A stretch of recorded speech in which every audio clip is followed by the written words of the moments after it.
우리 마태복음 7장 1절에서부터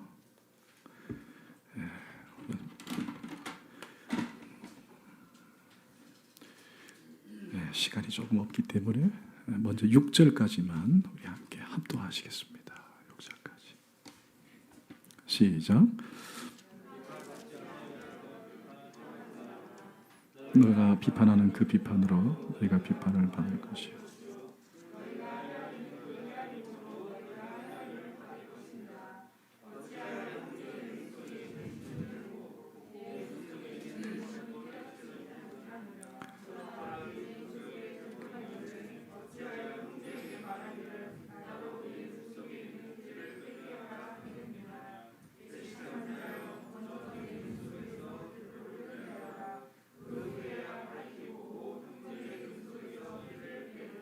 거룩한 것을 개에게 주지 말며 너희 진주를 돼지 앞에 던지지 말라. 그들이 그것을 발로 밟고 돌이켜 상하게 할까 염려하며. 아멘. 자리에 앉겠습니다. 우리 홍미화 집사님이 주보 광고를 하시면서 우리 조 집사님 광고 기도 부탁하면서 막 울먹였어요. 얼마나 며느리가 엄마의 회복과 치유를 위해서 기도하고 있는지가 광고를 통해서 확인할 수 있었습니다. 근데 주보가 오늘 조금 바뀌었죠. 우리 성도 소식에 우리 박병규, 김근홍 가정, 우리 도담이 첫 돌을 맞았는데 오늘 작은 선물을 가정에서 준비를 했습니다. 또 서로 바로 위로받고 서로 격려했으면 좋겠습니다. 기도하십시다.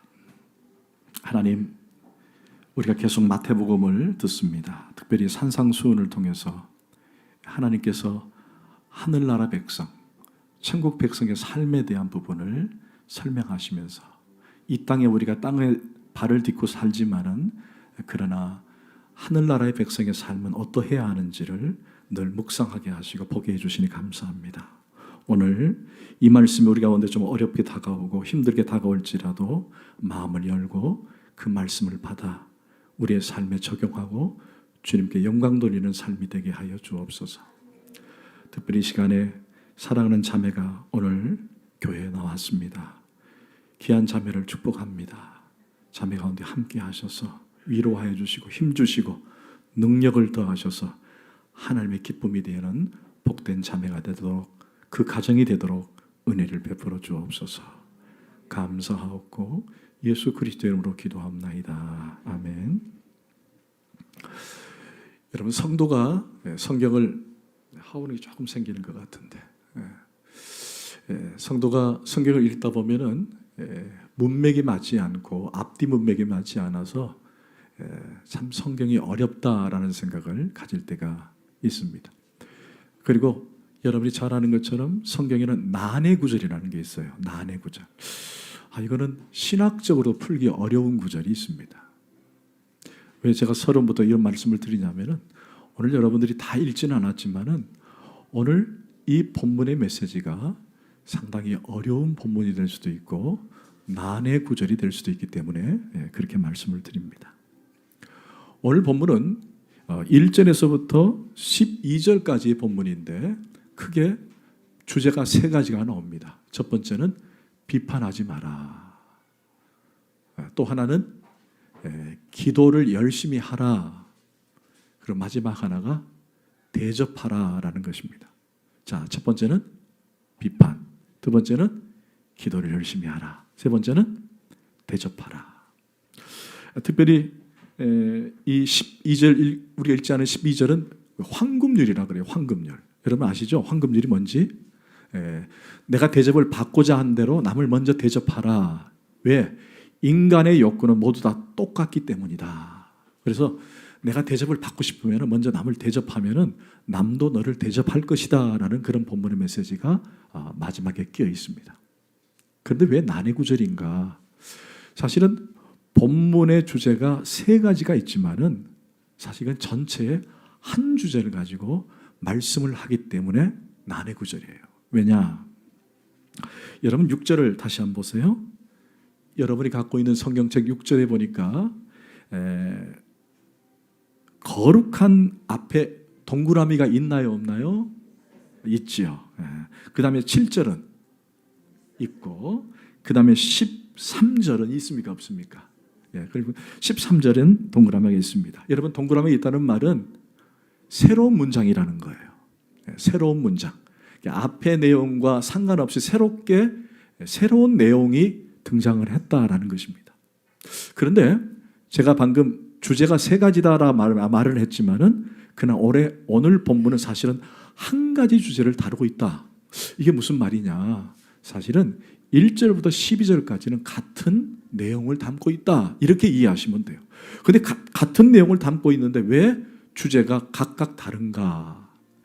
각각 다른 주제를 가지고 하나의 주제를 예수님께서 말씀하시려고 한다라는 것입니다. 그런데 우리가 좀 더 어려운 이해할 수 없는 주제가 하나 뒷부분에 끼어 있기 때문에 이게 상당히 조금 더 우리가 좀 필요합니다. 여러분 11절부터 12절까지만 한번 읽어보실까요? 11절부터 12절까지 시작. 너희가 악한 자라도 좋은 것으로 자식에게 줄 알거든 하물며 하늘에 계신 너희 아버지께서 구하는 자에게 좋은 것으로 주시지 않겠느냐. 그러므로 무엇인지 남에게 대접받고자 하는 대로 너희도 남을 대접하라. 이것이 여러분 11절과 12절의 연결이 매끄럽습니까? 그렇지 않습니까? 통달들을 하셔가지고 매끄럽지 않다, 매끄럽다. 1번, 2번. 이게 좀 매끄럽지 않아요. 앞에는 기도를 열심히 하라 그랬는데 12절로 와서는 대접을 하라고 돼 있어요. 그러니까 이게 좀 매끄럽지 않습니다. 그런데 제가 방금 말씀드린 것처럼 동그라미가 12절에 있으면 제가 이해가 돼요. 근데 12절에 있지 않고 몇 절에 있습니까? 13절에 있다라는 거예요. 그러니까 12절도 사실은 11절과 같은 문맥이다. 그렇게 이해하는 거죠. 그래서 이게 오늘 우리가 풀어야 할 상당히 어려운 난해 구절이고 또 어려운 문장일 수 있다라는 것입니다. 그렇게 어렵진 않은데 제가 막 그렇게 설명하는 것 같아요. 여러분 너무 쉽게 지금 본문을 보고 있는데 설교자는 가끔 그럴 때가 있습니다. 여러분들은 쉬운데 제가 어려운 척하는 거. 자, 먼저 1절을 다시 한번 보십시다. 1절 시작. 자, 첫 번째 주제가 비판입니다. 비판. 이 비판이라는 단어는 크리노라는 용어를 썼어요. 헬라어 크리노. 이것은 재판에서 사용되는 용어입니다. 재판에서 사용되는 용어. 그러니까 심판하다, 재판하다, 판단하다라는 거죠. 그래서 좀 더 이걸 강하게 강조를 한다면은 정죄하다, 저주하다라는 뜻이 됩니다. 정죄하다. 자, 저를 잠깐 볼까요? 자, 재판석에 앉아 있는 재판관이 모든 것을 완벽하게 갖추고 난 다음에 그러니까 틀림없이 확정적으로 자신의 법적 어떤 그런 상식을 모두 포함해서 이 재판을 할 때에 모든 걸 다 동원해서 정확하게 판정을 하는 것, 재판을 하는 것, 이걸 바로 비판이라는 용어를 쓴 거예요. 그러니까 우리는 일상에서 비판한다 그러면은 상대방을 손가락질하고 판단하고 남을 낮게 여기고 비아냥거리고 조롱하고 이걸 비판이라고 생각을 하잖아요. 그러나 성경에서의 그 비판이라는 단어는 오히려 하나님과 예수님이 인간을 심판할 때 사용했던 그 단어라는 거예요. 이걸 바꿔서 말한다면은 뭐예요? 우리가 비판하는 것은 누가 하는 행위를 내가 하는 거예요? 그렇죠. 하나님이 하셔야 할 것을 내가 한다는 거예요. 여러분들 비판하고 막 판단하고 조롱하고 상대방을 손가락질하고 이런 행위 자체는 원래는 누구의 권한이라는 거예요? 하나님의 권한인데 내가 하고 있다는 거예요. 결국 이 말은 하나님이 하셔야 할 판단을 대신하는 것, 이걸 예수님이 지적하고 있는 거예요. 여러분들이 막 비판하고 판단하고 이런 행위 자체는 하나님만이 하셔야 되는 것을 내가 하고 있다, 이렇게 이해하라는 거예요. 여러분 이해가 좀 되세요? 결국 왜 예수님께서 오늘 본문에서 왜 비판하지 말라고 말씀하냐면은 소위 비판이라는 말은 방금 말씀한 것처럼 마치 재판관이 심판하고 판결하는 것 같은 것인데 이것은 누구의 고유 권한이다? 하나님만의 고유 권한인데 그것을 왜 너희들이 하느냐라는 거예요. 이걸 다시 좀 더 여러분들 이해하기 싶다면은 너희들이 비판하는 그 순간 여러분의 자리는 여러분의 자리가 아니라 누구의 자리로 가 있다는 거예요? 하나님의 자리로 가 있다는 거예요. 우리가 하나님을 대신하고 있다는 것입니다. 이걸 예수님이 오늘 본문에서 지적하고 있는 거예요. 여러분, 사실 우리 모두는 하나님 앞에서 죄인 아닙니까? 우리 모두는 죄인이에요. 죄인이 죄인을 심판할 수 있다 없다? 없다라는 거예요. 죄인이 죄인을 비판할 수 없다라는 거예요. 그런데 우리는 주저없이 이웃들을 비판하고 판단하고 정죄하고 이런 경우가 우리 안에 너무 많이 있다라는 거예요. 여러분, 우리는 서로 심판할 수 없어요. 우리는 비판할 수 없습니다. 왜? 우리는 모두 피조물이고 죄인이기 때문에. 우리 모두는 허물과 실수가 많은 사람들이에요. 내가 사랑한다고 하면서 상대방을 판단하고 비판하고, 여러분, 이게 우리 안에 나쁜 습관으로 자리 잡고 있다는 거예요. 여러분, 옳고 그름을 선언할 수 있는 조건은 저희들에게 없다는 것입니다. 그래서 예수님은 비판하고 판단하는 것은 하나님만이 하시는 거지 왜 너희들이 하느냐라고 오늘 본문에서 처음부터 설명을 하고 있는 거예요. 그럼 왜 우리가 비판하지 말고 판단하지 말아야 되느냐? 제가 처음에 말씀드린 것처럼 모든 인간은 죄인이라는 것을 전제로 하고 있어요. 그렇지 않아요? 죄인이 죄인을 비판하고 판단하고 정죄할 수 없다라는 거예요. 오직 공의로우신 재판관이신 하나님만이 판단할 수 있고 비판할 수 있다는 겁니다. 그럼 이걸 다시 바꿔서 말한다면 우리 안에 공의가 있다 없다? 없다라는 거예요. 공의라는 말은 온전하고 완전한 신부함을 갖출 수 있는 것이에요. 그러나 우리는 허물과 실수가 너무 많은 인간인데 감히 우리 안에 공의가 있겠냐는 거. 없지요. 우리 안에는 공의가 없어요. 아무리 정의를 부르친다 그래도 우리 안에는 의로울 수가 없던 거예요. 참된 의가 우리 안에 없다라는 거예요. 그런데 그 참된 의가 없는 실수와 허물이 많은 우리가 정죄하고 비판하고 판단하는 경우가 너무 많이 있다. 그래서 예수님이 오늘 7장에 들어와서 비판하지 마라. 비판하지 마라. 여러분, 그거 아세요? 참 희한하게도 비판을 하면요, 비판이 다시 돌아온다는 거예요. 2절을 그대로 한번 보세요. 2절을 한번. 시작. 너희가 비판하는 그 비판으로 너희가 비판을 받을 것이요 너희가 헤아리는 그 헤아림으로 내가 비판하면 비판을 받게 된다는 거예요. 비판을 받게. 그러니까 비판을 낳고 또 비판을 낳는다. 결국 악순환이 된다는 거예요. 악순환이. 그런데 그 비판은 반드시 나에게 돌아온다는 것입니다. 여러분, 우리가 비판하지 말라라고 말했을 때 그 비판이라는 말 자체가 때로는 우리에게 모순이 될 수가 있어요. 이걸 다시 바꿔 말한다면 과연 우리가 비판을 하지 말아야 할까? 판단을 하지 말아야 할까라고 하는 그런 딜레마가 생길 때가 있어요. 여러분, 사회에 모순이 생기면 우리는 비판하고 판단할 수 있어야 돼요. 정죄할 수도 있어야 됩니다. 예수님도 그렇게 하셨어요. 판단하라고. 그러나 문제는 뭐냐? 거기서 끝나면 문제가 되는 거예요. 오늘 예수님께서 비판이라는 그 자체는 하나님의 자리를 내가 앉는 행위다. 그런데 왜 우리가 비판을 자제해야 되느냐라고 하는 것을 오늘 본문에서 그대로 한 예를 드는데 그게 뭐냐면은 결국 우리가 비판에 자유로울 수 없는 것은 내가 비판하면 그 비판이 나에게도 돌아오는데 과연 내가 비판할 수 있는 그 자격을 갖췄느냐라는 거예요.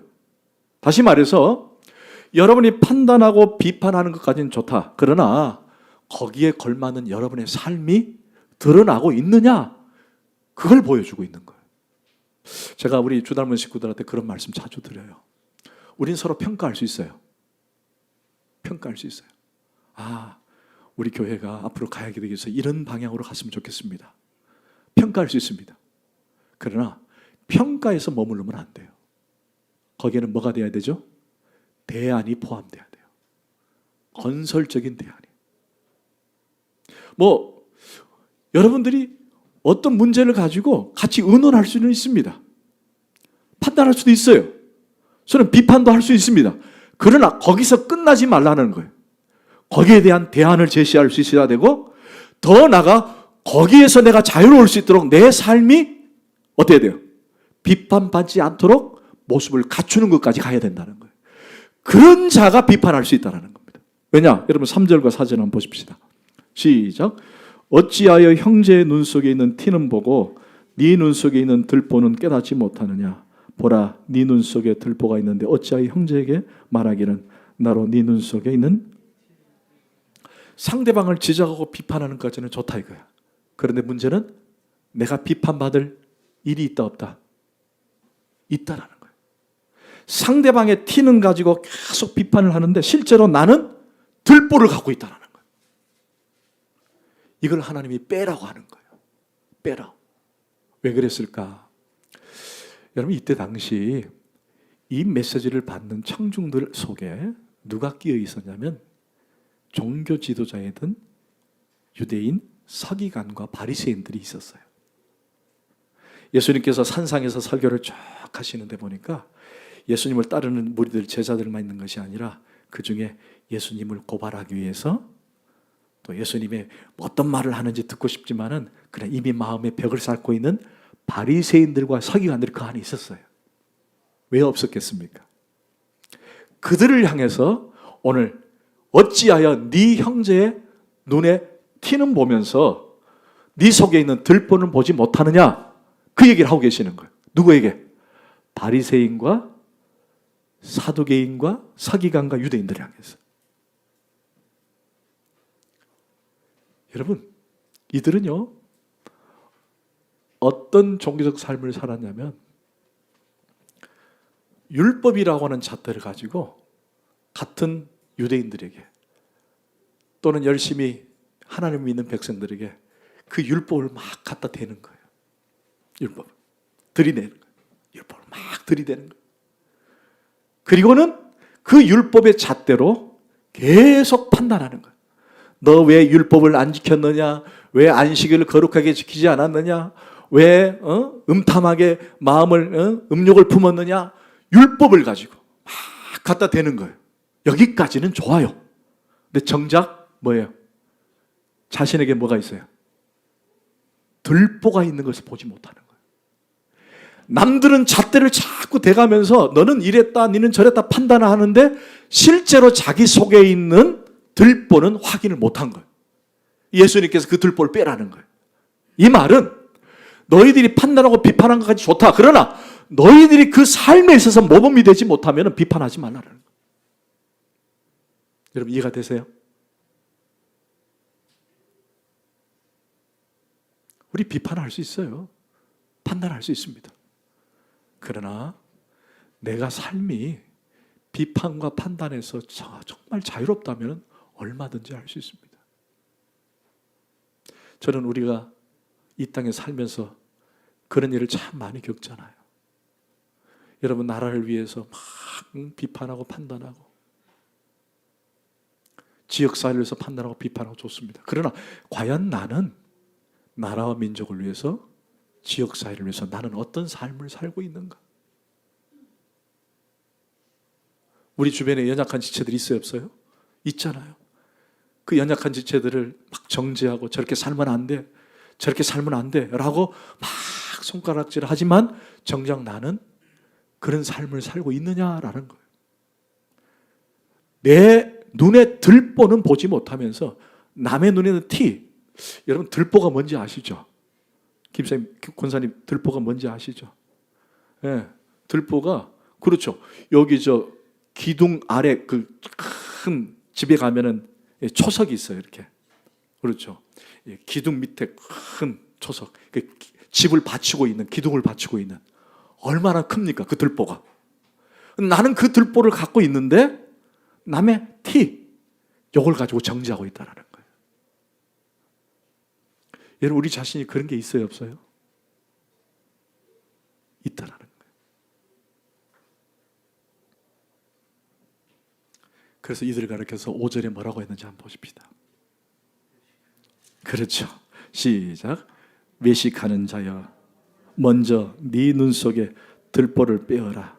그 후에야 밝히 보고 형제의 눈 속에 티를 빼리라. 여러분, 이제 오늘 문장이 좀 해석이 되죠? 지난주에 제가 외식이 뭐라 그랬죠? 외식, 밖에 나서 식사하는 거 말고. 외식이 무슨 뜻이라 그랬죠? 그렇죠. 가면을 쓰는 행위를 말한 거예요. 배우가 오리지널 얼굴로 배우를 하는 게 아니라 가면을 갖다 써요. 그리고 겉과 속이 다르게 보이는 거예요. 이게 외식이라는 거예요. 근데 우리 신앙생활에도 그럴 수 있다는 겁니다. 내가 믿음 생활 잘하면서 실제로 어때요? 내 삶은 마치 가면을 쓴 행위와 같다라는 겁니다. 지금 남의 티는 막 지적하면서 자신에게 있는 들보는 보지 못하는 이런 행위를 마치 뭐와 같다? 외식하는 것 같다. 신앙생활을 하는데 이중적 신앙생활을 하는 것 같다라는 거. 신앙 따로, 삶 따로. 그래서 예수님은 정확하게 이런 삶을 외식하는 자와 같다. 이때 당시 바리새인과 서기관들이 그랬거든요. 오늘 우리가 그럴 수 있다는 거예요. 우리가 그럴 수 있다. 여러분, 창세기 잠깐만 보실까요? 50장 19절 말씀. 제일 앞에, 구약 제일 앞에.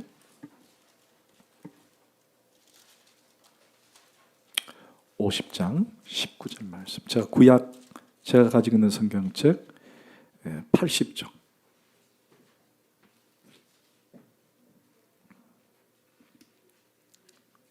자, 이 말씀은 요셉이 이제 그 어려운 고난을 다 겪고 이제 국무총리가 됐어요. 근데 아버지가 돌아가셨어요. 야곱이 돌아가셨어요. 그래서 형제들이 자신들이 과거에 지은 죄 때문에 요셉이 자신들을 죽이지 않을까 그를 고민하고 있을 때에 19절 시작. 요셉이 그들에게 이르되 두려워하지 마소서. 내가 하나님을 대신하리까. 아멘. 아멘. 우리가 비판과 판단에서 자유로울 수 있는 것은 이 생각을 하는 거예요. 내가 하나님의 자리에 대신 얹을 수 없다라는 것입니다. 아멘. 판단하고 정죄를 하더라도 내 속에 들보가 있다면 하지 말라는 거예요. 하지 말라. 사실 이 본문을 묵상하면서 저 자신에게도 상당히 도전이 됐던 말씀이에요. 여러분, 목사가 참 자유롭지 못해요. 이 목사라는 게 그 직업 자체가 그런가 봐. 그래서 어느 성도가 신앙이 좋다, 어느 성도가 신앙이 나쁘다. 아니, 나쁘다는 게 아니라 신앙이 낮다, 어리다, 이렇게 판단하는 경우가 목회자들 안에 있어요. 참 제가 이 본문을 읽으면서 참 저도 자유롭지 못하는 그런 본문입니다. 그러나 제가 여러분에게 말씀드리지만 항상 기억할 것은 여러분들이 어떤 판단을 하고 비판을 하더라도 내가 자유롭게 할 수 있는 것은 그를 위해서 섬기고 격려하고 위로하고 사랑하는 행위까지 여러분 포함을 시키라는 거예요. 아멘. 그게 안 되면은 하나님 자리에 올라가는 거예요. 얼마든지 판단할 수 있어요. 얼마든지 그렇게 할 수 있습니다. 그러나 거기서 끝나지 말고 내가 그를 어떻게 도울까? 내가 그를 어떻게 섬길까? 거기까지 생각을 하는 것이 하나님이 원하는 거라는 거예요. 그게 들보를 빼는 거예요. 얼마든지 할 수 있어요. 판단할 수 있습니다. 아우, 저 김 지사 왜 저래? 왜 박 집사 저래? 라고 할 수 있습니다. 거기서 머물지 말고 그렇다면 그 다음에 대안을 내라는 거예요. 대안을. 내가 어떻게 섬길 것인가?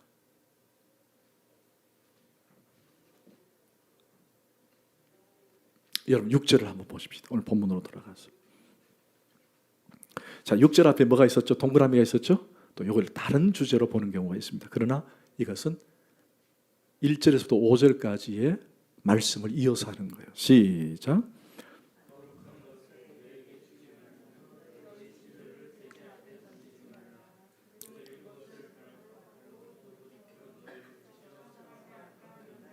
아멘. 여러분 사실은 이렇게 문맥이 쭉 가다가 티를 빼라, 들보를 빼라, 막 이러다가 갑자기 거룩한 것을 계획해 주지 말며 너희 진주를 대접하든지 말며 막 갑자기 거룩한 삶을 살도록 막 요청을 하고 있어요. 그러니까 야, 이건 결국에는 또 다른 주제를 끼워 넣은 거 아닌가? 그렇게 이해할 수 있습니다. 그러나 예수님은 여러분 기억하세요? 1절부터 12절까지는 예수님은 한 주제를 가지고 얘기한 거예요. 그러니까 6절은 다른 주제를 말하는 것이 아니라, 자, 비판하지 말고 판단하지 말라 그러니까 우리 속에 뭐가 있냐면은 맹목적 타협주의가 생길 수 있어요. 그죠? 비판하지 못하고 판단하지 못하니까 우리 속에 맹목적 타협주의. 아이고, 좋은 게 좋은 거라고. 아이고, 좋은 게 좋은 거요. 그렇게 갈 수 있어요. 그러다 보면은 진리를 놓치고 정의를 놓칠 때가 있잖아요. 그래서 그걸 구분할 수 있으라는 거예요. 구분할 수 있으라는 거예요. 그래서 거룩한 것을 누구에게 주지 마라? 개에게 주지 말고 진주를 돼지에게 주지 말라는 거예요. 이게 분별력을 가져라. 이게 같은 내용이에요. 판단하지 말라 그러니까 좋은 게 좋은 거다. 막 그냥 이 세상은 그렇게 사는 거야. 그렇게 하지 말라는 거예요. 바른 분별력을 가져라 라고 6절에서 설명을 해주는 거예요. 자, 그렇다면 비판하지 말고 판단하지 말아야 된다. 분별력을 가져야 한다. 그럼 구체적으로 예수님께서 뭘 우리에게 제시하는가? 바로 세 번째 주제가 있습니다. 그것이 바로 기도하라는 거예요. 기도. 여러분, 가장 좋은 것은 비판보다는 권면이고 권면보다는 기도라는 걸 잊지 마십시오. 비판하고 판단하는 것보다 제일 좋은 무기가 뭐냐? 기도하라는 거예요. 기도. 여러분 7절을 한번 보십시다. 7절 시작. 구하라 그리하면 너에게 주실 것이요 찾으라 그리하면 찾아낼 것이요 문을 두드리라. 아멘. 다시 한번 7절 한번 크게 한번 읽어볼까요? 죄송해요. 시작.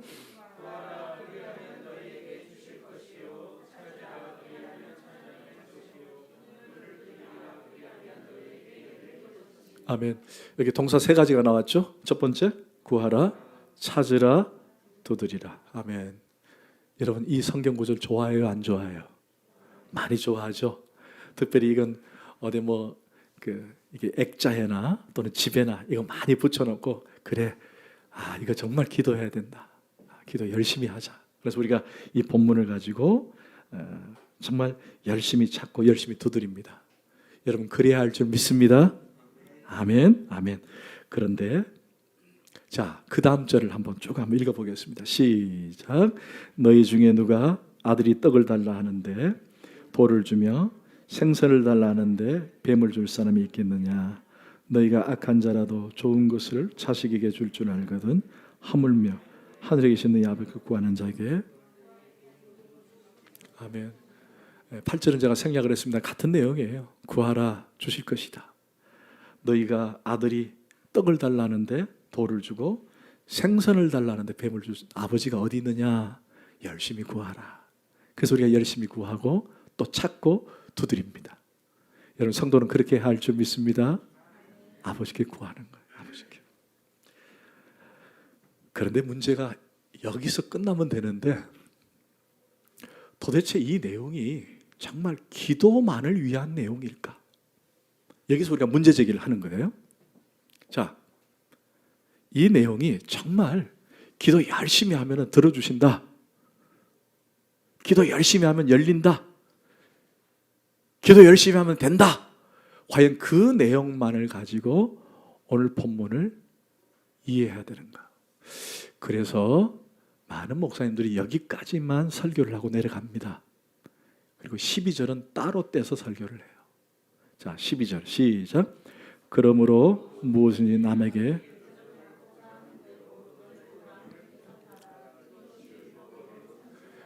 여러분 이 방금 12절 읽으면서 어떤 문제가 여러분 눈에 들어옵니까? 뭐 때문에 이 문제가 확 달라지나요? 그렇죠. 대접이라는 단어. 그런데 더 앞서 뭐가 있었어요? 접속사? 그러므로가 있잖아요. 여러분 잘 아시는 것처럼 접속사 그러므로라는 말은 앞절과 뒷절이 서로 다른 거예요? 같은 거예요? 그렇죠? 그러므로라는 말은 앞의 내용을 다 하고 난 다음에 결론적으로 얘기하는 거예요. 열심히 구하라, 열심히 찾으라, 열심히 두드리라. 그러므로, 그러면 거기에 대한 내용이 결론으로 나와야 돼요. 근데 그 결론이 너무 어색해요. 대접하라. 대접을 받고자 하는 데는 먼저 대접하라. 이게 앞뒤 내용이 너무 안 맞으니까 오늘 본문을 보통 따로 떼서 설교하는 경우가 많이 있다는 거예요. 사실 만약에 제가 성경을 쓰는 사람이라면 이렇게 썼을 것 같아요. 하물며 하늘에 계신 너희 아버지께서 구하는 자에게 좋은 것을 주지 않겠느냐. 그러므로 하늘에 계신 하나님께 구하라. 그러면 너에게 좋은 것을 주실 것이다. 하고 끝 하면은 얼마나 좋겠냐는 거예요. 그런데 갑자기 뜬금없이 그러므로 접속사가 나와가지고 앞뒤가 다른 것이 아니고 같다. 그런데 12절의 내용은 전혀 다른 내용을 우리 가운데 보여주고 있는 거예요. 그래서 이걸 보통 난해 구절이다 또는 좀 어려운 구절이다라고 말을 하는 거예요. 이것을 따로 각 구절을 따로 생각해서 읽으면은 얼마든지 여러분들이 그냥 본문을 이해할 수 있어요. 근데 이걸 같이 연결하기가 상당히 어렵다라는 거예요. 자, 먼저 12절은 이런 내용이에요. 여러분 잘 보세요. 남에게 대접하는 것이 내게 하는 것이고. 이해가 되시죠 이제? 남에게 다른 사람에게 구하는 것이 내게 구하는 것이고 다른 사람이 네게 주는 것이 내가 네게 주는 것이다. 여러분 조금 이해가 들어오기 시작합니까? 여기 대접이라는 단어가 사실은 섬기다라는 의미로 받아들이기 때문에 조금 이해가 안 되는 거예요. 그러니까 이 대접이라는 단어가 사실은 일하다, 생산하다라는 그런 뜻이에요. 일하다, 생산하다. 이 대접은 우리가 섬긴다라고 생각을 했죠. 대접. 여러분 목사님 대접 그러면 섬긴다 그랬잖아요. 그러나 이 섬기다라는 단어가 여러분 아니에요. 우리말로 그냥 대접이라고 썼지만 이것은 섬긴다는 그런 뜻이 아니라 생산하다, 일하다라는 뜻이에요. 서서 여러분 윤곽이 드러나기를 바랍니다. 기도를 막 열심히 했는데 그 다음에 대접하라 아니라 나가서 일하고 생산하라. 그러면 그것이 너희들에게 돌아올 것이다. 그런 뜻이에요. 갑자기 다쳤나요? 자, 저를 생각해 보세요. 우리가 기도할 때 잘못 오해하는 게 있어요. 잘 들어보세요. 어떤 오해냐? 막 새벽기도 열심히 나오고 각종 기도에 참석해서 열심히 구하고 찾고 두드립니다. 그럼 하나님이 언젠가는 우리에게 주실 것이다. 여러분 믿으십니까? 그렇죠. 아멘부터 하셔야 돼요. 아멘부터 하셔야 됩니다. 그러나 오늘 본문은 그걸 얘기하는 게 아니에요. 대접이라는 단어를 섬김이라는 단어로 여러분 이해하지 말고 일하다 생산하는 단어로 같이 이해하시면 돼요. 여러분이 열심히 구하고 열심히 찾고 두드리면서 뭐 하라는 거예요? 나가서 열심히 일하라는 거예요. 그러면 하나님께서 그것들을 통해서 대접을 다시 주시겠다는 거예요. 나에게. 하나님은 그냥 입만 쫙 벌리고 하나님 언제 주실 거예요? 하나님 주세요. 입만 쫙 벌리고 구하고 있으면 딱 하늘에서 떨어지는 그렇게 주시는 분이 아니라 내가 열심히 구하고 내가 열심히 찾고 두드리며 나가서 열심히 일할 때 하나님은 그 사람들을 통해서 나에게 복을 더하여 주신다라는 거예요. 그게 오늘 본 문맥이에요. 여러분 이제 이해가 되시죠? 그래서 이건 다른 주제가 아니에요. 다른 주제가 아니에요. 여러분 열심히 기도하라는 거예요. 기도하지 말라는 것이 아니라 열심히 기도하는 거예요. 그러나 그 기도로 끝나는 것이 아니라 학생은 공부를 열심히 해야 될 것이고 직장인은 직장 가서 열심히 일을 하라는 거예요. 그러면 하나님께서는 이 길을 여시고 문을 여시고 사람의 마음까지 열어서 그로 하여금 여러분을 대접게 한다는 거예요. 여러분 이해가 되시죠? 여러분 어떤 직장인이 직장을 잡기 위해서 열심히 기도했어요. 기도 열심히 했어요. 막 두드리고 하나님께 찾았어요. 하나님 직장을 주세요. 하나님 직장을 주세요. 막 기도했어요. 근데 하나님이 안 줘요. 왜? 이력서 좀 내보기도 하고, 그죠?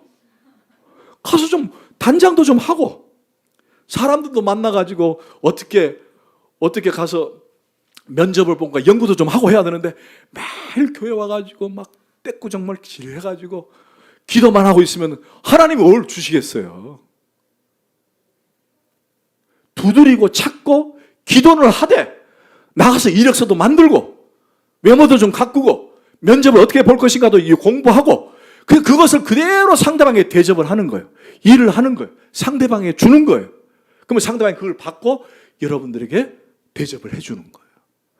오늘 이 내용이에요. 여러분 이해가 되시죠 이제? 그 내용이라는 거예요. 제가 오래전에 이 얘기를 한번 한 적이 있었는데 교회에 있으니까 웬 전화벨이 울려서 전화를 받았어요. 목사님, 제가 교회를 좀 찾고 싶습니다. 찾아가고 싶습니다. 그래서 오시라 그랬어요. 오신다길래 또 음료수도 준비하고, 왜냐? 저는 혹시 우리 교회 등록하실까 봐, 교회 오실까 봐. 그래서 막 어떻게든 잘하려고 딱 음료수를 딱 만들어서 담아놨어요. 근데 딱 들어오는데 보니까 노숙자 분이시더라고요. 노숙자 분. 저희 교회에 이제 전화번호가 있으니까 그걸 이제 해가지고 제가 착신을 해놨거든요. 제 핸드폰으로 온 거예요. 이미 털은 이만큼 길러가지고 계시고 옷에서는 냄새가 막 나고, 그 어떻게 이제 옷에 앉으셔서 이제 같이 차를 한잔 하면서 어떻게 해서 전화를 주셨냐 그랬더니 자기가 급하게 수술을 받으러 고향을 가야 된다는 거예요. 급하게 수술을 받으러. 근데 그런 분들 내용이 똑같아요. 똑같아요. 그럼 제가 언젠가 한번 제가 짓궂어 가지고 혹시 수술 받으러 가십니까? 물었죠. 그러니까 어떻게 하셨냐 그러더라고요. 수술 받으러 가는데 뭐가 없어요? 차비가 없다라는 거예요. 차비가. 근데 그분 오는 분마다 똑같아요. 똑같아요. 그래서 제가 너무 그런 분들이 우리 뭐 집사님들은 아시는 것처럼 제가 돈을 안 드려요. 라면을 드리거나 그렇게 드리는데, 왜냐? 그걸 가지고 가서 또 술을 마시거든. 계속 술 마시게 해서 그분을 페인으로 만들 수는 없잖아요. 그래서 라면을 드립니다. 라면. 지난번에 어떤 분은 막 돈을 달라 그래가지고 한번 시급한 적이 있었는데, 근데 이분이 차비를 달라는 거예요. 고향을 가기 위해서 수술을 받아야 되니까. 그래서 우리 교회는 이렇고 저렇고 해서 제가 돈을 드릴 수는 없고 라면을 드리겠습니다 그랬더니 필요 없대요. 돈을 달라는 거. 돈을 몇 번을 그냥 거부하길래 제가 그때 지갑에 돈이 많이 없어가지고 10,000원짜리 한 장을 드렸어요. 그때 이분이 10,000원을 딱 받으면 기분이 좋아가지고 저한테 하지 말아야 할 말을 했어요. 목사님, 제가 여기 오기 위해서 기도를 3번 했다라는 거예요. 기도를 두드리고 찾고 했다라는 거예요. 결국 그분이 옳은 것 같아요. 그분은 기도만 한 것이 아니라 직접 찾아와서 저를 하여금 돈 10,000원을 끄집어내게 했고 가져갔다라는 거예요. 이건 한 예입니다만. 그런데 그분을 한 달 뒤에 또 만났어요. 결국 그분은 간 게 아니라 그분은 다니는 마다 그렇게 얘기를 하는 거예요. 여러분, 제가 그냥 그걸 예로 들었지만 우리가 하나님께 구하고 두드리고 찾고 하는데 그것으로 끝나는 것이 아니라 우리의 삶으로 들어가 그 삶을 드러내고 섬기고 사랑할 때 하나님께서 그 상대방을 열어주고 그분으로 하여금 대접케 한다는 거예요. 여러분, 제가 지난 시간에 공중에 나는 새를 보라. 옛날에 길쌈이라 그랬지만 농사도 짓지 않는데 하물며 그 새도 다 먹이시는 하나님이 어떻게 너희를 먹이지 아니하겠느냐라는 설명을 했어요. 여러분, 새가 둥지에 앉아가지고 매일 먹이만 달라고 짹짹짹거리면 그 새는 죽은 새예요. 그렇지 않아요? 죽은 새잖아요. 그런데 어떻게 해야 돼요? 짹짹거릴 뿐만 아니라 어떻게 해야 돼요? 날아가서 먹이가 있는 곳을 찾아서 먹어야 되는 거예요. 그것을 하나님께서 먹이신다는 거예요. 아멘? 먹이신다는 거예요. 전도 대상자가 있어요. 전도 대상자가 있는데 내가 저분을 전도하기 위해서 하나님께 기도해. 하나님, A라는 사람을 제가 전도하기를 원합니다. 하나님, A라는 사람 영혼을 불쌍하게 해주시고 영혼이 돌아오게 하시고 저분이 교회 나와서 복받게 하시고 은혜 받게 하시고 막 기도했어요. 그럼 하나님께서 딱 로봇 조정하듯이 삐리삐리 삐리삐리 해가지고 전 기도했더니 그분이 어느 날 딱 우리 교회 와서 앉아있더라. 아니라는 거예요. 어떻게 해야 됩니까? 만나라는 거예요. 만나서 그분을 섬기고 대접하는 거예요. 일하라는 거예요. 그러면 하나님께서 그 마음을 여셔서 그도 교회에 나오게 되더라는 거예요. 여러분 이제 이해가 되시죠? 여러분 사랑하는 남편, 자녀, 아내를 위해서 기도할 때에 아무리 부족하고 연약하고 못나고 부족한 남편, 아내, 자녀일지라도 기도하는 거예요. 하나님, 우리 남편과 우리 아내와 자녀를 위해서 주여 복을 주시옵소서. 그러나 그 기도로 끝나는 것이 아니라 뭐 하라는 거예요? 아내를 사랑하고 섬기라는 거예요. 생산하라는 거예요. 일하라는 거예요. 그러면 하나님께서 그 남편과 아내의 마음을 여셔서 대접을 한다는 거예요. 오늘 본문이 그거예요.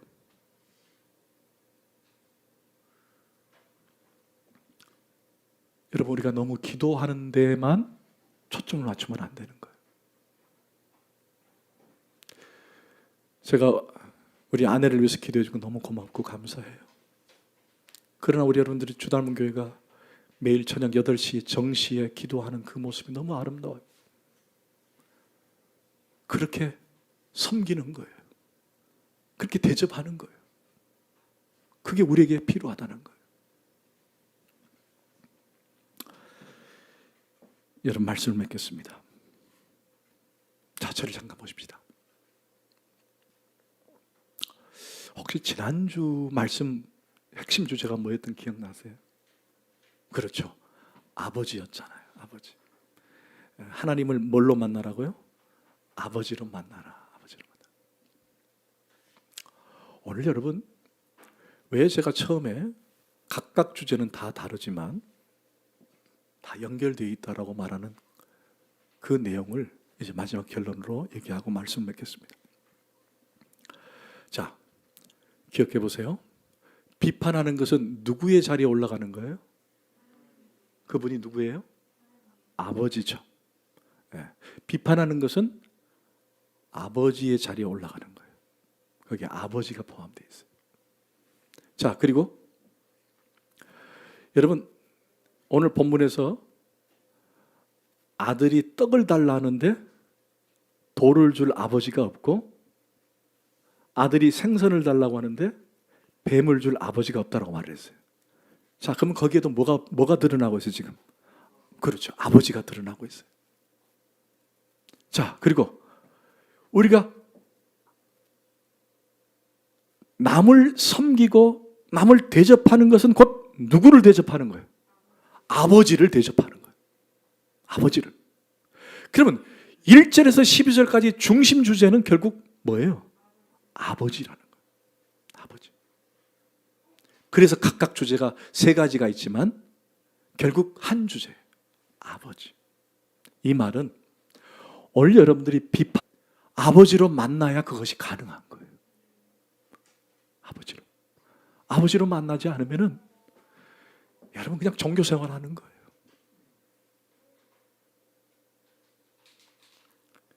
여러분 하나님을 아버지로 만나길 원합니다. 그분은 육신의 아버지와 다릅니다. 아멘. 기도하십시다.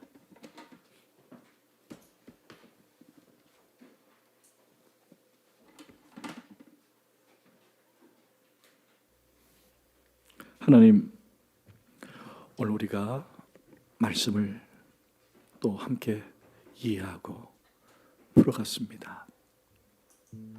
그러나 이 말씀을 그냥 오늘 들은 것으로 끝나는 것이 아니라 우리 집으로 돌아가 삶의 터전에서 이 말씀을 적용하기까지 성령님이 우리를 그렇게 이끌어 주옵소서. 바라기는 우리 모든 주닮은 식구들 가족들이 예수 안에서 늘 위로와 평안을 구하고 복된 삶으로 살아가는 데 있어서 오직 아버지 하나님이 이들의 주인이 되어 주옵소서.